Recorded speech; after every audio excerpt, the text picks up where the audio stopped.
Listen, I've been dying to talk about the new Legend of Zelda Tears of the Kingdom game and kind of my experiences here and everything that I've had since it's come out and what I think about it so far. And just thinking about the new Legend of Zelda Tears of the Kingdom has got me crossing ties back to the original Legend of Zelda Breath of the Wild game and making those similarities here between both of those games. In fact, some really odd similarities, like as I was driving to go pick up the games, if you've seen my last video where that game was delayed, I just ended up driving to go pick up the game. I was even listening to music, and that song by Imagine Dragons even came on the radio, the song that was in the Nintendo Switch trailer, and it just really brought back to the time that I drove to the midnight launch for the Switch and Breath of the Wild. All flooding back into my experiences here with Tears of the Kingdom. There's too much of the universe realigning here with both these games here coming out. Now, Tears of the Kingdom has a massive game to live up to.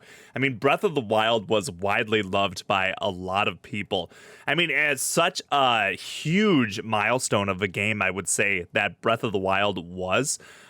Bringing Legend of Zelda back into that fully open world here aspect where you can go anywhere, discover many different things, and definitely you can. There's so much corners of that game that you can keep looking and continuously finding something new, overturning another rock that you had never seen before and finding that it's a Korok seed underneath, or so many shrines to go through and things like that. Legend of Zelda Breath of the Wild just has so much going for it. What a challenge Nintendo must have been under to bring a new game continuing off of Breath of the Wild. I mean, I'm sure that's why it's been 6 years. Yeah, that's right. We were playing Breath of the Wild 6 years ago in March when it first came out. And ever since, I'm sure that Nintendo's just been trying to figure out how to keep this ball rolling here with what they have. Honestly, having two of these massive Zelda games in the Nintendo Switch's life cycle is fantastic. It'll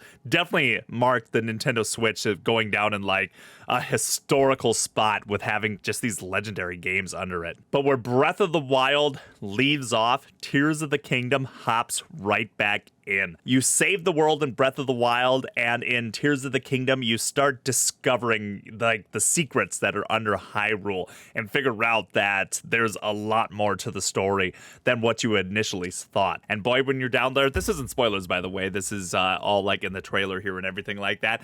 Everything just comes alive, and guess what? You're right back into the action. And yes, you know, everything takes place here, you know, in like the same world, like the same map, but with the shift that happens, there is so much change, I would say, that has happened here to this map that even some of the same towns that you go to are like vastly different in certain ways. Plus, the main world isn't even the only thing. Now you have like the sky dimension and also the underground dimension as well.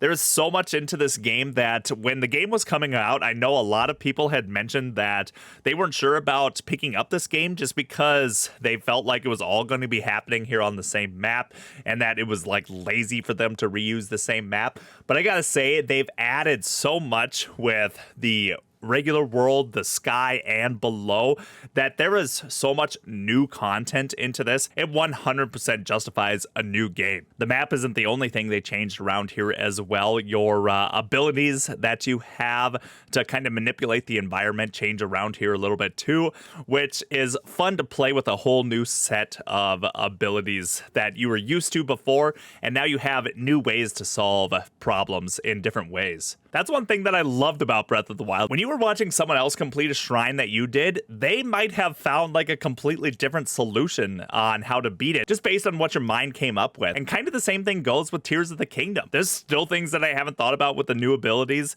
that I'm still finding out through other people or just the community talking on what to do to solve different things or how to stitch things together and build these vehicles. Like the vehicles that people are building here in this game so far, it's just amazing to see. And honestly, this is just the beginning. The game's only been out for like 2 weeks. There's still so much for people to discover and do these insane tricks like they did in Breath of the Wild. So although the game is similar and plays, you know, similar to Breath of the Wild, it's still vastly different enough that it feels like a breath of fresh air. Like the story is continuing after 6 years, but we have like a completely different game at the same time.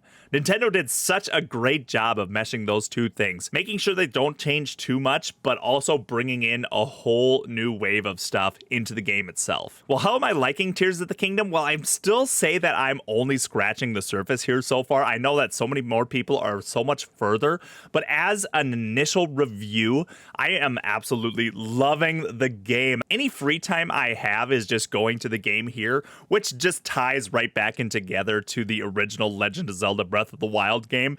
I woke up, would play that game, would bring my Switch to bed, I'd play it constantly, and it's the same thing with Tears of the Kingdom. There's just so much to do in this game, and honestly, you can just pick up the game and play for 15 minutes if that's all you have, or completely get lost in the game for 2 hours without even realizing that that much time has passed, that it only feels like 15 minutes have gone by. So I still have a lot more to do before I decide if this game is like as S tier as Breath of the Wild is, but let me just say it seems like so far this game is heading in the right direction, and I'm loving every minute of it. And if you guys are too, let me know. I would love to hear everyone's experiences that we're having through both Breath of the Wild and Tears of the Kingdom together. Whether you're enjoying it or maybe you're waiting to pick up the game because you saw that $70 price tag, let me know in the comments below on what you're thinking. But I gotta say, that $70 price tag is definitely so far looking like it's worth it. Either way, thanks everybody for making it to the end of this video. I appreciate you watching it here this far, and hey, have a good one. Peace.